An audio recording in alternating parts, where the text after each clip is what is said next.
You want to handle the Pistons one? Let's do it. Let's go. There's a couple in there. Could Cade Cunningham take the throne of best point guard in the Eastern Conference at Worldwide? I think that's WAB. Yeah. Makes the case for Detroit's rising star. And also, Cade Cunningham is better all-around basketball player than Donovan Mitchell and Jalen Brunson. And listen, these are outside accounts. You guys already know WAB, one of the top podcasters and top people as it relates to NBA coverage in the league, and he and the Pistons account have been going kind of back and forth, and he's becoming a believer because he's a New York Knicks supporter, and he saw Cade go in there and sauce his team, and he's like, yo, this has become a trend. So now he's clued into Cade, and he's posing these questions, not us. So we got to talk about it. Swish or brick. The national narrative is that Cade Cunningham is the top point guard in the Eastern Conference. All right. So I think this is kind of two-part. Could he? Yes. I'm going to go swish. Cade Cunningham is a better all-around basketball player than Donovan Mitchell and Jalen Brunson. I am going to say both. Not copping out. Let me explain. Cade Cunningham is a more skilled player. I think he's a better facilitator, a better defensive player. He's got the size that Jalen Brunson and Donovan Mitchell certainly do not. Right. And I think he will be better. However, Donovan Mitchell and Jalen Brunson, what they've accomplished so far in their NBA careers is just, Donovan Mitchell, they lose Gordon Hayward. They draft Donovan Mitchell. The Jazz are in the playoffs for 5 consecutive years. I think Cade Cunningham will be better, but I'm not mad at Donovan Mitchell and Jalen Brunson starting the All-Star game and being considered better this year right now. Ask me again at the end of the season, though. I'm going to say swish. And because of what Chuck Brewer has said, he says that those other players have far more help than Cade. That's fair, man. That's fair. And Cade has proven to be so mature of a basketball player that I do believe he's one of those young guys that doesn't need that extra time. He's already, you see what he's doing, the stats that he's putting up. Obviously, you want to see him play a little bit cleaner in the turnover game, but when you look at the top 10, top 20, you see some of these other names as well that he's often compared to in the tops. I'm going to actually say swish on this one. I believe that if you swap him with some of these other players on their teams, Cade Cunningham is going to be lunching. You already see what he does in Madison Square Garden. Knock on wood, because I never want to see him in a Knicks jersey. But you put him in a Knicks jersey, and I think that he's having a good time right now and out there in Broadway. So I'm going to say swish.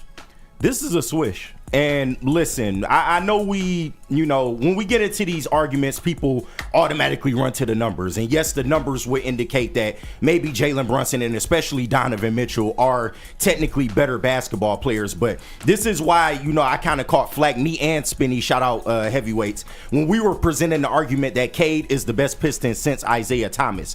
And my argument was, from a pure basketball standpoint, and if we're just talking skill set, Cade Cunningham does a lot more on the basketball floor than a Jalen Brunson, than a Donovan Mitchell. Really, the only thing they do better than him is score the basketball. But if you look at, just Cade's rebounding, his defense, what they ask him to do night in and night out on both sides of the floor, he's almost LeBron-like. And I'm not saying he's LeBron, so calm down, people. But what I am saying is that some of the things he does on the basketball floor, only people like a LeBron James, can go out there and do it and do it at the same level. And like you said, the stats mirror that. So for that argument alone, just from a pure basketball standpoint and skill set, Cade is definitely a better all-around basketball player. Cade, you just said Cade is LeBron. That's what I'm Cade, that's fine if you want to put that on me. And via Stat Defender, your best defensive field goal percentages in the fourth quarter in the NBA, Cade Cunningham is allowing 33.3% in fourth quarters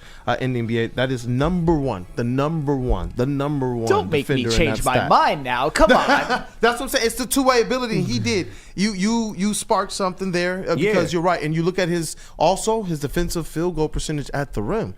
Cade is doing his thing. I'm telling you, and I'm just going by the question. And I understand the stats don't necessarily back me up, but if you watch basketball, you know what I'm talking about.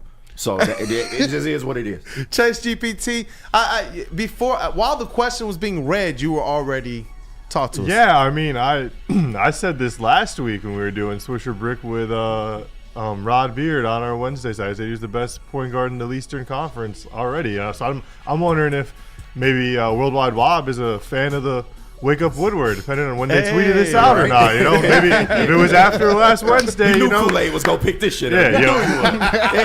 Yeah. So I mean, maybe if it was after last Wednesday, you know, he might have got the take from tuning in at 8 a.m. to 10 a.m. right here at Wake Up Woodward. Go, Chevy Spook. I want to go Swish with this one because I believe he's the best point guard in the East. Do other people see it that way? Probably not. You can tell by the All-Star voting as well, too, how it just seems like Cade gets overlooked. But as KG said, if you actually sit here and watch basketball all around, he is the better talented player. But obviously the numbers won't match that same aspect. So for me, it's a Swish, but for the national media, it's probably a brick. Yeah, we see how it plays out in those votings. I really appreciate your guys' perspective because I might have been wrong on this one. I got a lot of respect for Brunson and Donovan Mitchell too, but I think Cade is going to be better. I respect your process, so it's just like it makes me think more. I want to make sure like this is no shade at Brunson or Donovan Mitchell, who I think Donovan Mitchell one of your best combo guards in the league, and Jalen Brunson one of your best point guards in the league. But Cade, I've been saying this for a while, and now that he's finally putting out the stats and the Pistons are winning, I'm sorry, there's a conversation to be had. To me, if you want to argue Donovan Mitchell, I might give a little bit there because just look at the body of work that he's done over his career. He's tortured us. Yeah, no, absolutely. But if we talking Jalen Brunson, I mean, come on, man. I think that is what do you mean, oh, come on, man? No, I think that's a very comparable argument. Like putting Cade against Jalen Brunson. Okay. I'm not saying he shits on him completely, but it's a better argument than Donovan Mitchell. Gotcha. Yeah. Thank you for clarifying. JB, what do you got next? I like this one, so I want to go with this one. Still leading to another Piston one as well, too. We put this out. The Pistons have held exploratorial trade talks with the Chicago Bulls surrounding Lonzo Ball. Question, if this happens, are the Pistons a sure playoff team? The people are saying that, and this post was blown up since then. This was after like just a half hour, and it was already at 11,000 engagements, man. So this thing is kind of blown up all across social media on our platforms. I believe that they have enough right now to at least be a play-in team, but you bring in another facilitator or somebody who can bring a little bit more in the front court. And I do believe that this is a playoff team. Swish, swish, swish. Give me Lonzo Ball or give me death. Seriously. Lonzo, and here's the most important thing about Lonzo Ball. The most important thing right now is in the month of January, he's playing every night at about 25 minutes a night. That means his knee is healthy. It's or at least as healthy as it's going to be. Also, in the month of January, he is shooting 37% from three, which is more in line with what he was doing before he got hurt on the Bulls and what he was doing with the New Orleans Pelicans. Shout out Fred Vinson. And also with Lonzo Ball. And maybe this is a hot take. Lonzo is one of the best passers who walks planet Earth right now. Lonzo Ball, to me, is a better passer than Cade Cunningham right now. Yeah. Lonzo Ball just has that gift. And if you're talking about a secondary facilitator, a secondary ball handler, somebody who can also play off ball and knock down a three, somebody who's got great size, somebody who can defend as well, Lonzo Ball puts this team in the playoffs, no doubt about it. I love that. I love it, man. It's just seeing what happens to this offense when Cade is on the bench and having a rest, especially since Jaden Ivey's been down. That to me is where I'm just like, if you can get somebody like Lonzo Ball, who also is not necessarily looking for his shot first, he's looking to facilitate and to set players up and can also get you a floater. His shot has been improving, like you talked about. Man, oh man, I want to see something like this happen for these Pistons. And you talk about the deal. It's an expiring contract. You wouldn't have to necessarily give up much to get back. You talk about potentially some second-round picks and then something contractually to make the numbers work. And you're talking about $20 million plus in cap space coming off the books this summer. Yeah, this is a swish. And I think a move like this does elevate them to a playoff team, like for sure. The biggest question I would have is, do you want to start him, and maybe push Cade to the two, but still have him handle ball, still have him handle the ball in most situations. You could do that. But the fact that he's getting healthy now, you know, he's not somebody like Sam said that's just hunting for his shot. Although he can shoot the three, he can provide you some spark on offense. I think his playmaking ability is like exactly what this team needs, especially if you were to put him on the bench. And just remember, before we get to Chase, the way I was talking about Lonzo, you'd think I was mentioning Magic Johnson. I'm not.